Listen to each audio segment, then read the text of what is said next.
And let me say this, you know, we went through this thing in the 90s of that, I mean, drug activity was heavy. Gang activity was heavy. And if you want to, it's not that you want to, but the negative light that was shined on any community, on Fort Worth as a whole, let alone any one neighborhood, all came from the drug activity that just came and just grew and grew and grew.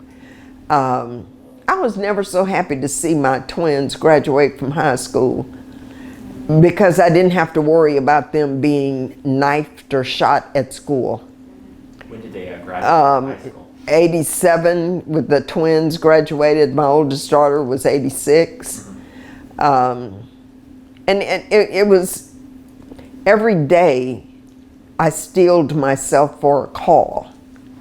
That it was, and my kids were not bad kids, but it wasn't the bad kids that things happened to. Just that they got the hell out of that situation.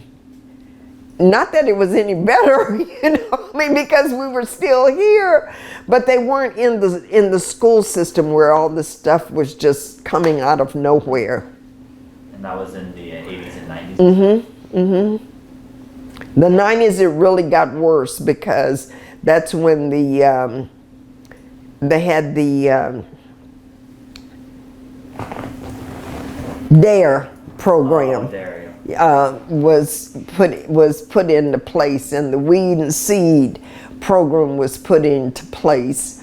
We were doing everything we possibly could to combat that activity, but what could you do when it was all around you? And what could you do when kids didn't have? You look at one kid, and because you see them come down the hallway with a new pair of shoes, you think that they have got more than you. Give me them shoes. My mama's working and daddy's working real hard to get this stuff. I mean, I'm not slinging, I think they used to call it, you know, to get my stuff. I got a job too. I'm working every day after school. But all of that 90s was just, We made it through though. We made it through.